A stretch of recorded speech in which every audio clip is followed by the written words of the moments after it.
Well, Aquaman did come in at #1 this weekend, but it doesn't matter. It didn't need to, because as of now, Aquaman has officially entered.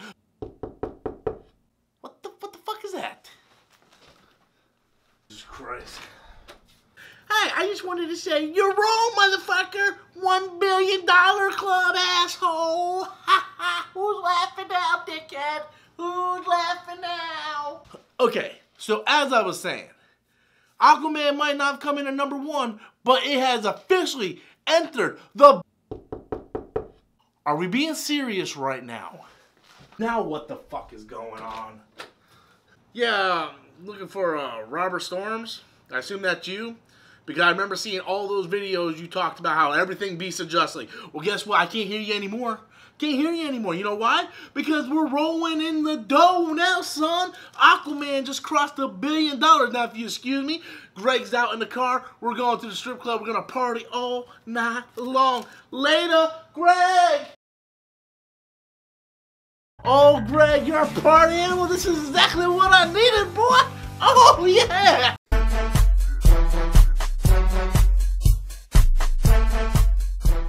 That's right, guys. Surprise to even myself, Aquaman has entered the $1 billion club.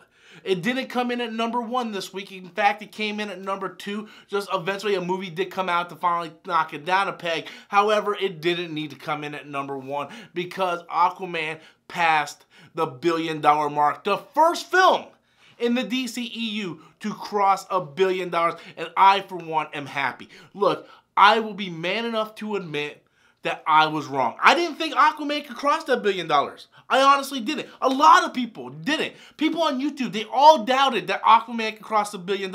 We all thought after Justice League, the DCEU was over. They need a reboot. There's no way Aquaman is going to be able to save the DCEU. Aquaman has been the butt of so many bad jokes over the years. But James Wan came out with Jason Momoa and Amber Heard and all these other great cast members and was able to create a movie that I thought was really fun.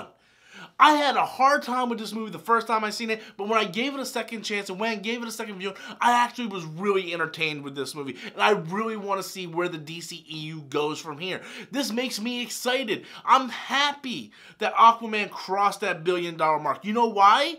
Because that means there's still hope in the DCEU. And maybe people at Warner Brothers will start giving other movies a chance, like Man of Steel 2. I want to see the DCEU and the MCU thrive. I don't want to see one constantly just beating the other. I want to see DC thrive because, in my opinion, DC has the better superheroes. There is no better superheroes than Superman, Batman, and Wonder Woman. Well, that's my opinion, but I think it's a fact. Shazam is one of my most anticipated films of 2019, and I can't wait to go see that movie. So Aquaman crossing the $1 billion mark, to me, in my opinion, that's nothing but good news. I'm glad that Warner Brothers has finally gotten what they wanted, and that was to have a DCEU property generate enough money. And they thought by adding Batman and Superman against each other that was going to be their first movie, and it wasn't. It was the fact that James Wan came out, he had a great cast, a great vision, and he was able to create a comic book movie that was fun. That's the key thing. Is there a lot of problems with Aquaman? Yes, there's a lot of problems. I can sit here and name all the problems I have with Aquaman. But at the end of the day, I can sit back in a chair, have a drink, and just watch it and have fun. And that is why Aquaman is doing so good. Not just here in the United States, but across the globe. Because people want to sit back and just have fun watching this movie. So I think it's a fantastic thing. I'm so happy that Warner Brothers has a movie now that crossed the $1 billion mark. And I'm hoping that their next property does just as well. I'm looking forward to Shazam, and I just hope that now Warner Brothers has confidence where they can start issuing more superheroes like Man of Steel 2 and see what they can do. But that's just my opinion. I want to know what you guys think. Be sure to leave your comments in the comment box below. Until next time, as always, I'm Robert Storms, and that's my opinion.